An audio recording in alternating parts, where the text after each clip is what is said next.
To react to the adversity of Monday night, to get back on track so quickly, because from a condition standpoint, this team, this organization hasn't had these sort of issues in the past. Yeah, well, we're on to Cincinnati.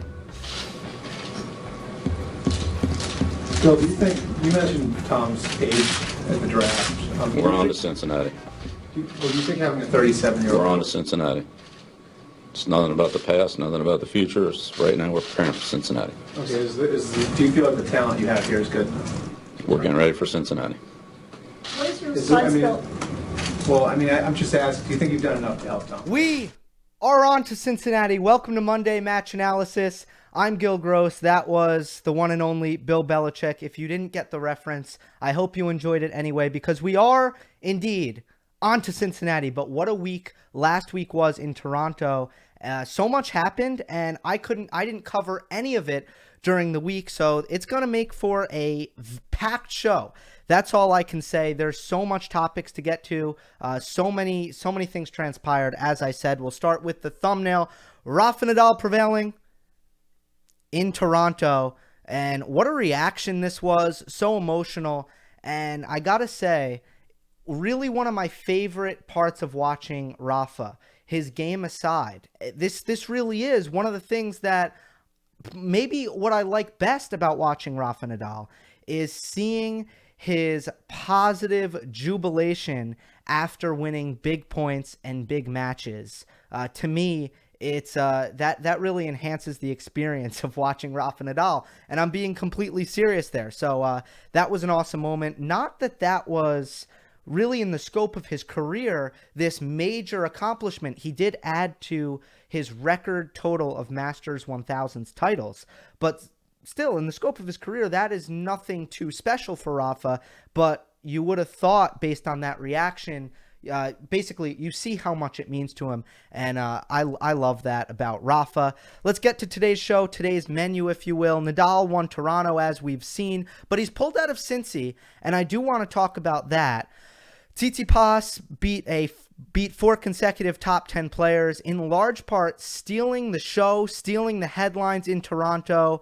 Also a bittersweet week for Juan Martín del Potro. I'll tell you why.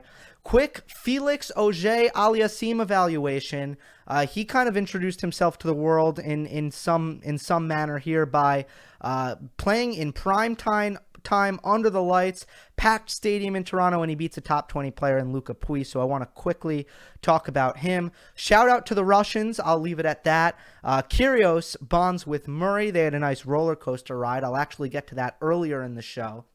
And then maybe quickly, I'll talk about Cincinnati. Don't have much prepared, to be honest, on that. And then as we end every show, until the U.S. Open, until Queens, we will go over the updated U.S. Open power ranking. So huge show in store for us.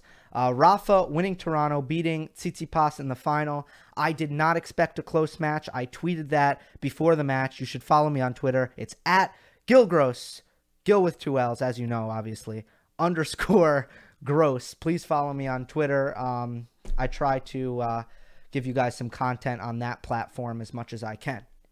So Tsitsipas, the one-handed backhand, it's well documented how Rafa kind of tortures that shot in particular. His record against one-handed backhands is tremendous. But I think that Tsitsipas would be someone who is especially susceptible for it. You look at a guy like Stan Wawrinka, he is a little bit more well-suited. He's beat Nadal in big matches before. But to me, I looked at Tsitsipas and I thought that, first of all, they've already played. Barcelona, it was a beatdown on Rafa's part, 6-1, 6-2, I believe. So Tsitsipas had that in the back of his mind going in.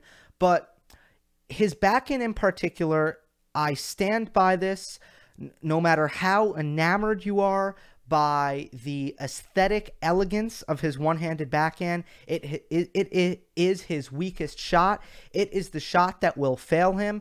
It is the shot, along with his second serve, that will lose him matches in the future.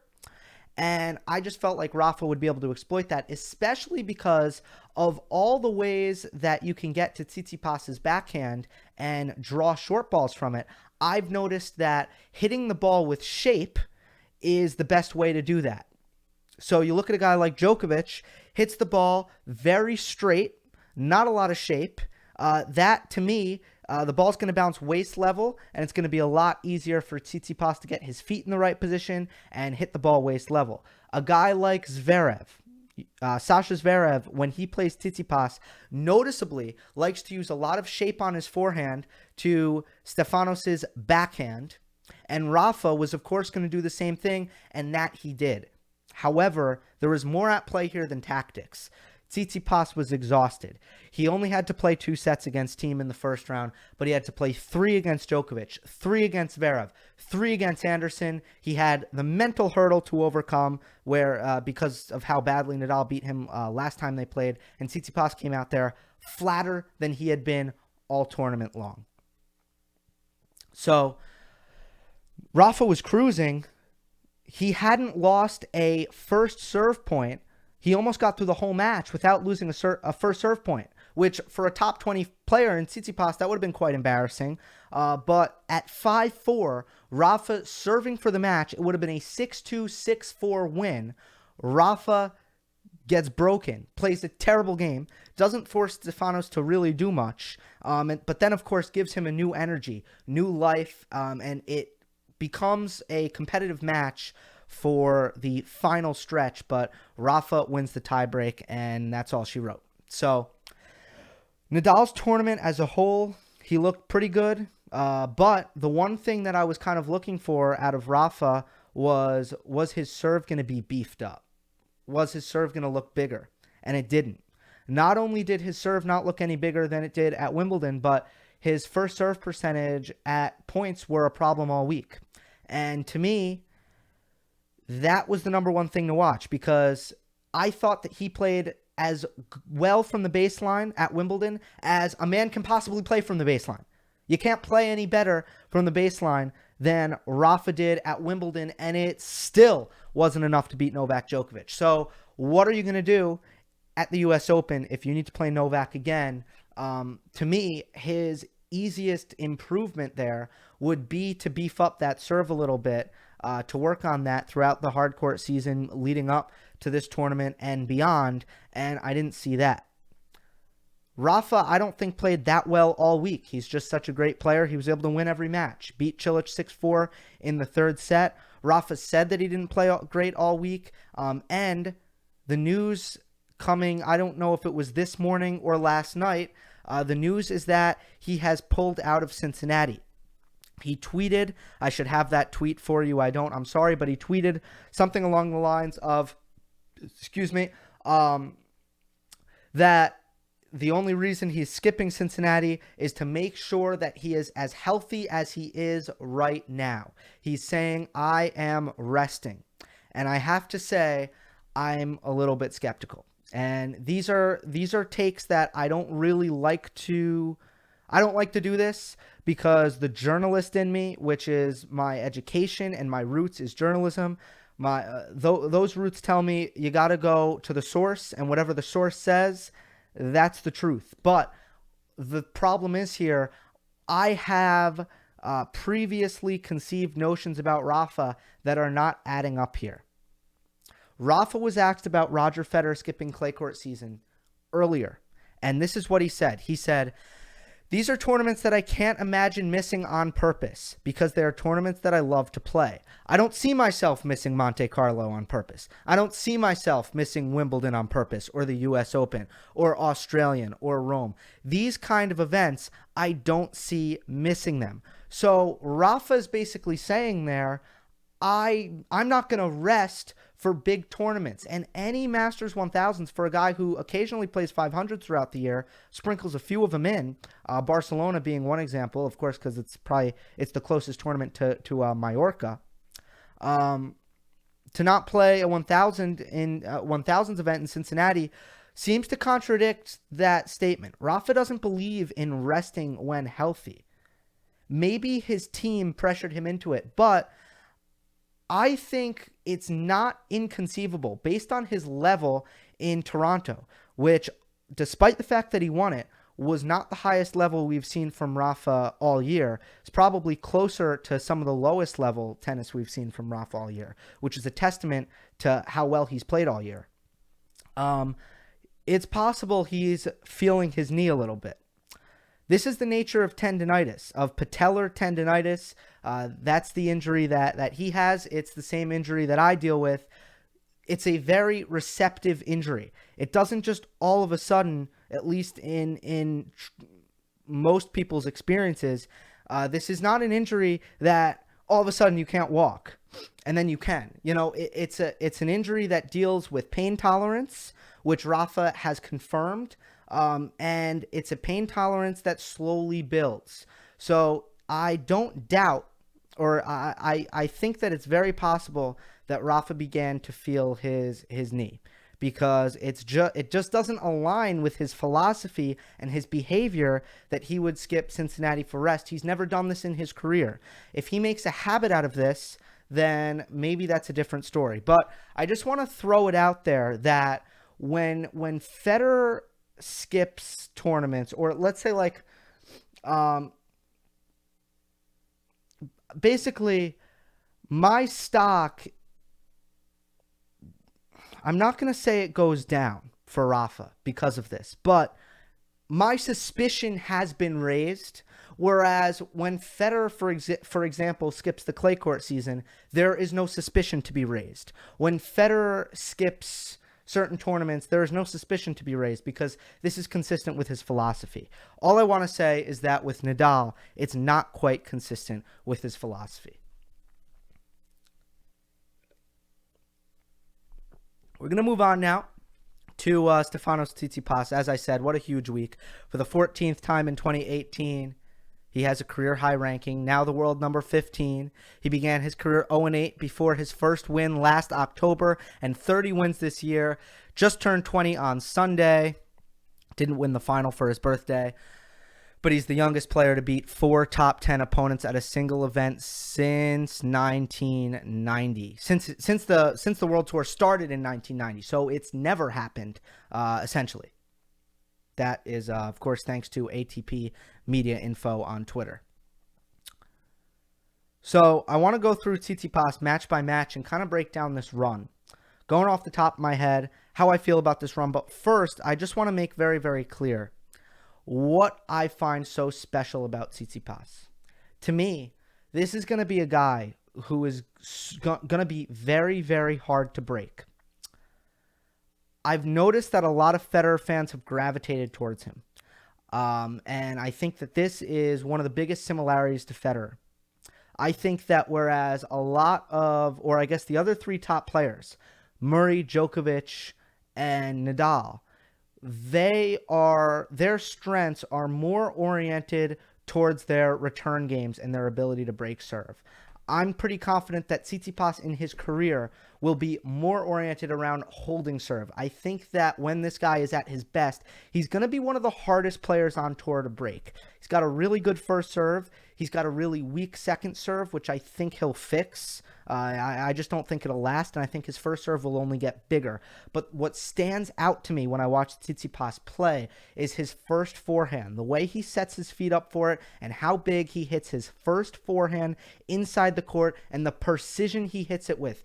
I did a video after Barcelona titled, it was a very old Monday Match Analysis, evaluating Stefanos Tsitsipas, and I said the number one most impressive thing about Tsitsipas, to me, when I first watched him play, was how he was able to place his forehand.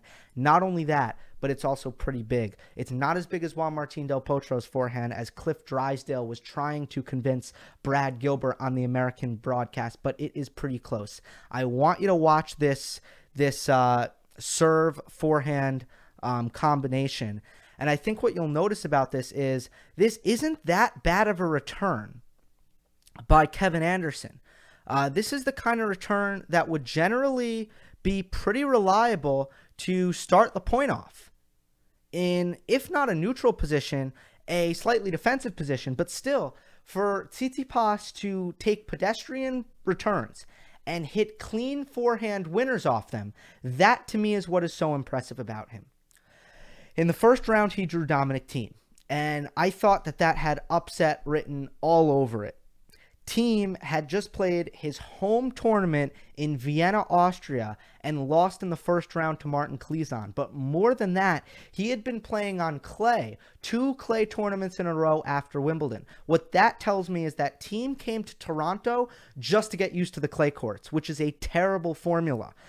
You want to basically get a week of practice in on the hard courts before you play a hard court tournament, especially if you're in the top 10, a player who's expected to go kind of deeper in tournaments. That's what you do, but that's not what Thiem did. He had been playing on clay. He went to Toronto, basically off of that clay court run. Tsitsipas is a guy who really took advantage of Thiem's return tendencies on hard court.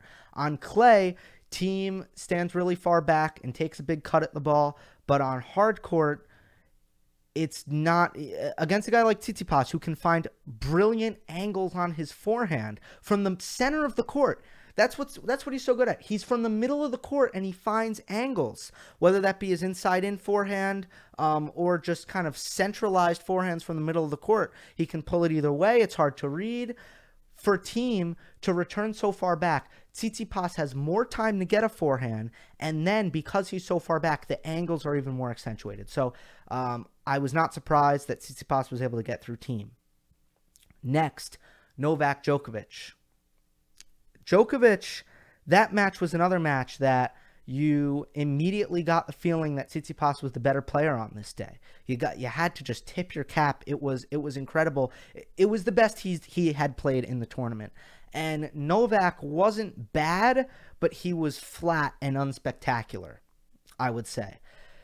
What really impressed me about that is the fact that Tsitsipas won in 3, because I really thought watching that match that he was going to win in 2 sets. That's what I thought. The fact that Djokovic won a second set tiebreak, and instead of Tsitsipas saying, "Oh, that was my chance," and getting deflated like 90% of 19-year-olds, 19 at the time, 20 now, would have done, Tsitsipas takes it in stride and smokes Novak in that 3rd set. His first serve was rocking. His forehand was rocking. And there was nothing Djokovic could do about that firepower. Djokovic wasn't good enough on that day. Novak was another guy, though, that I wasn't really expecting to do very well in this tournament. I imagine because of how he's, still kind of trying to get back physically. To play a 2-week tournament at Wimbledon, he probably took a week off. He probably went on vacation for a week after Wimbledon. And then got some light practice in preparation for Toronto. Meanwhile, Tsitsipas was well engraved into playing hard court matches on tour. So once again, you have a guy in Djokovic who is, in my opinion, likely coming off of a quasi-vacation against a guy in Tsitsipas who was red hot and had, become very match tough. And obviously, of course, can't just look past the talent. Forget the circumstances. So he gets by Djokovic in what I feel was the most impressive win of this run. And then he plays Zverev, a guy who has owned Tsitsipas, 4-0 head-to-head record, had just beaten Tsitsipas in Washington. I was at that match. I blogged about that match. It wasn't even close. And Zverev, he was up. It was 6-2. No, it was 6-4, 5-2. Zverev was up. He served for the match at 5-3, got broken. He then had 2 match points in the second set tiebreak. He lost both of them. He then went up a set in the 3rd set. Up a break in the 3rd set, and he lost the break. He then had break points in the 3rd set that would have allowed him to serve for the match again. He lost those break points. He then hit a winner at 4-5 that would have put him up, I believe it was 30-15, and he didn't challenge, and he got broken and lost 6-4. It was one of the most craziest, unlucky days at the office I have ever seen in all of tennis, and Zverev was not a happy camper afterwards. His comments have gotten a good amount of publicity, and I want to read them. Zverev said, "As I said, I don't think today he played that well. I think the match was absolutely pathetic on all levels. You know, returning, he started to return. I mean, he was serving 125s to my backhand, and I was missing them. That does not happen. I mean, I'm very honest with you guys. I always say when the opponent plays better. I'm probably one of the most honest guys on tour. Today was a pathetic match. I don't even think he played well." So people were upset about that, and I appreciate the honesty, but he could have left Stefanos out of it, and he could have said, I played a pathetic match, without talking about how his opponent played. It's where the issue is, you know, you don't really need to say he played a pathetic match too. That's when things get shaky, but at the same time, I really don't have a problem with this in men's tennis. I want players to talk like this more. And be more honest, because I think that bad blood is good for the sport, to be quite honest. I like friendships too. I want there to be friendships, but I also think that when two players don't like each other, they shouldn't need to hide it. Ultimately, I sort of agree with Sasha. Tsitsipas had no business winning this match, and I hope that no one is too offended by this. You just heard how much I praised him against Thiem and against Djokovic, who Tsitsipas played excellently in that match against both those guys. But Zverev should have won this match and just flat out played awful and blew it. Tsitsipas had plenty of opportunity to throw away the match, to give Zverev the match, and he never relented. He never gave in. Tsitsipas was mentally strong all week. He now officially gets a very high rating in the mental department. He will be up to task. That much is very clear after this week. But the Zverev match, he simply should have lost. Zverev from the baseline will consistently outclass Tsitsipas. From a skill set to skill set standpoint, at the moment, a matchup standpoint, a tactic standpoint, Zverev should beat Tsitsipas right now. That is very clear. But for Zverev, he didn't play very well at all. It was there aren't a lot of days on tour. There's a common misconception that players have bad days all the time. I don't think it's true. Players rarely have bad days. Rarely. Normally, they play average. Sometimes they play slightly above average. Sometimes they play slightly below average. Normally, it doesn't matter because Zverev's average is better than almost everyone. His slightly below average is better than almost everyone. That day wasn't even slightly below average. It was terrible by Zverev. The next match was against Kevin Anderson. I couldn't watch that match. I did watch the tiebreak though, and once again, this is Tsitsipas holding his nerve, and also his forehand was firing on all cylinders. Such a dangerous shot, a shot that will be at the forefront of men's tennis for a very long time. We've already spoke about the finals, but ultimately, Tsitsipas' stock is way up. So impressed by the guy. And I'd like to leave it at that. Let's see. Let's see if he can break into the top 10 this year. I think it's very possible. And him, Zverev, and Felix Auger Aliassime. I wouldn't be surprised if at some point they are 1, 2, and 3. All right, I want to break this up because I've done a lot of talking, and I think that we should watch this fun video. This is Andy Murray and Nick Kyrgios riding a roller coaster. It will take about 1 minute. I do want to talk a little bit about Kyrgios, a little bit about Murray, but for now, let's enjoy this.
Sorry about that. Didn't have the volume on. But since this is a live show, I can't really go back and fix that. Most shows on YouTube are recorded and edited, but mine is live to tape. So there's nothing I can do about that one. Sorry about that, though. It's interesting that those two players are bonding because those are two players with terrible, terrible hips. Murray has had the surgery, and I just want to go back to Nick Kyrgios, who had to withdraw earlier because of his hip from, was it the City Open that he withdrew? Anyway, he's withdrawn recently, and then in his last match, it was against Wawrinka, and it was looking like he was surely going to win the match. And once again, his hip flares up on him, and he can barely play on the court, to the level that he needs to. He can't even really give maximum effort. Kyrgios needs to fix this hip. He will do nothing until he fixes this hip. I made a video way back. I believe it was, I don't know if it was after, I think it was before Wimbledon, or maybe it was at Wimbledon, that I've lost confidence in Nick Kyrgios. I've lost my confidence in Nick Kyrgios. I was very adamant that Kyrgios would win a major in his career, that he would mature and get over this. But if you can't fix your hip, you're not going anywhere. So I don't know what's going on there. It's frustrating if you're a Kyrgios fan. Many people are Kyrgios detractors and not Kyrgios fans. So I know for those people, I guess you don't really care much. But I think that he needs to have the surgery, most likely will have the surgery after this year that Andy Murray had. I think that he's probably needed it for quite a long time, and he's just kind of put it off. So I thought that was interesting that those two are hanging out. Murray lost to Lucas Pouille today. Not looking very good is Andy Murray. All right. Let's get to Juan Martín del Potro. Del Potro, it was a strange week because on one hand, this happened. Del Potro became world number 3 for the first time in his career. It's his career high ranking, which is astounding considering he got to number 4 in 2010 with the rankings points from his US Open title.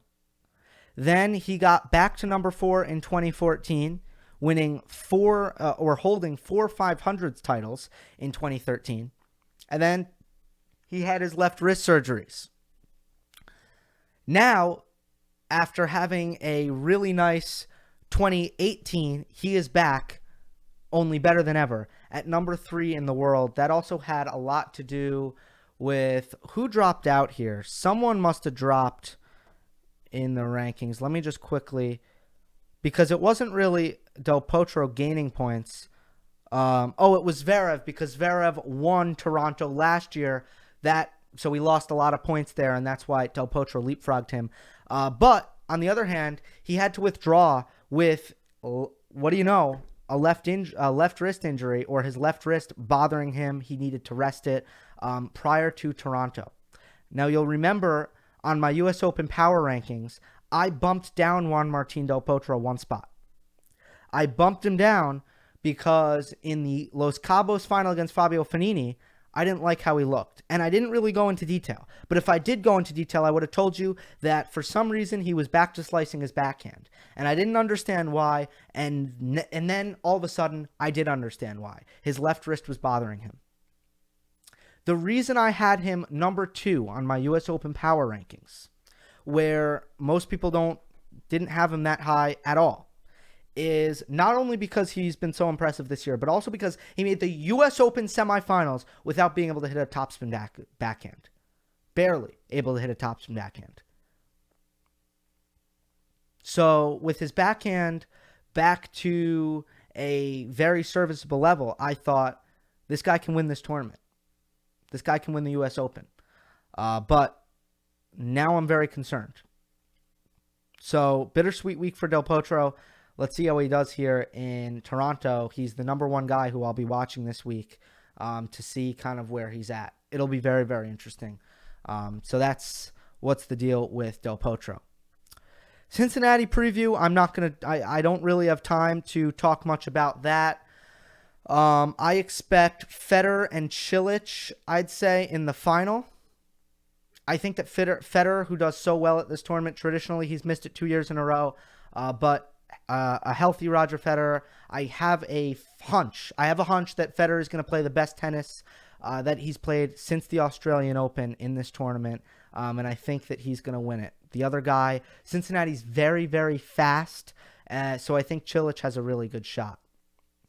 Djokovic, I'll also be watching to see how Novak does, because all of a sudden, if Novak doesn't have a good tournament, then you got to wonder if he's still the favorite. And then quickly, before we get to the U.S. Open power rankings, Felix Auger-Aliassime, I mentioned his upset of Luca Pouille. I am 100% sold on the guy. 100% sold. I have not seen anyone so proficient, a young guy, in defense and offense since the Big Four. Aliassime athletically can be elite defensively, like a Chung, like a Borna Coric, but he can be elite offensively, like a Zverev, like a Shapovalov, like a Tsitsipas. I knew I was missing one. That combination was unbelievable. The return really impressed me. He was very hard to ace. I noticed his forehand return was one of his favorite shots, but he has a booming forehand. He has a backhand that I think is going to get more consistent because technically it looks good. He just tends to miss it a lot, and he's a really gifted athlete. This guy's coming up. 100% sold. All right, let's get to the power rankings. It's the moment you've all been waiting for. This is last week's power rankings. The players highlighted in blue are the players who were active. So everyone except Del Potro, who withdrew from the wrist, Roger Federer, and Andy Murray. Everyone but those three played last week. Oh, and Nick Kyrgios played. That's I believe that's a mistake on my part. I believe Nick Kyrgios played the first round in Toronto against Stan. So Novak losing to Tsitsipas, Rafa winning the title, Cilic losing to Rafa, Zverev losing to Tsitsipas, Isner bowing out early. I forget who it was, but he was dead tired. Nishikori upset in the first round. Kevin Anderson losing to Tsitsipas. Dominic Thiem losing to Tsitsipas. I mean, obviously, when you beat 4 top 10 players, you're going to see a few of these guys. And then Kyrgios losing to Stan. Goffin, I'm not really remembering what happened with Goffin. And then Stan losing to Rafa. So a lot of cross-pollination here. I reveal to you, though, the new U.S. Open power rankings for this week. There they are, folks. Djokovic and Nadal stay put. Cilic and Federer both move up a spot because I have to move Del Potro down 2 spots. Not ready to put him below Alexander Zverev because I want to give him a chance here in Toronto to show me something here. Zverev, Isner don't move. Anderson and Nishikori swap spots. Anderson leapfrogs Nishikori. Tsitsipas was not even in the next 4, but now he has entered the top 10. And then the next 4 out. Nick Kyrgios had that number 10 spot really for no good reason, but he was the only one that there was to put there. Stan Wawrinka, Dominic Thiem, and Andy Murray. Don't read in much into the order of those next 4. I just kind of slapped them on the page. So let's see. Del Potro, it's because of the wrist. Tsitsipas, it's because of the run. Anderson, basically Anderson makes the semifinal. Nishikori upset in the first round. There's your difference there. Nishikori looked really good against Rublev today. Not really good, but pretty good. And that's about it. The betting market, which I've been keeping an eye on, really hasn't done anything. And I don't know how much it will do. I mean, clearly Andy Murray isn't the fourth favorite to win the U.S. Open. But the thing is, if someone's odds are too short, Bovada or basically the books won't lose money.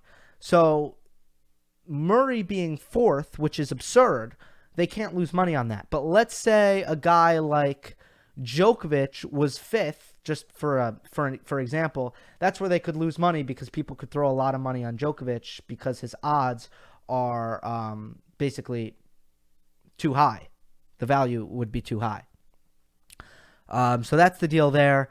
Let me know what your thoughts are on our various topics today. It's been too long since we have done comment response, so I'm hoping for some good comments and some comment response on next week's Monday match analysis, but I'm also looking to make some videos during the week for Cincinnati. I was too busy to do it for Toronto. Hope you enjoyed. Don't forget to subscribe. I'll see you next time.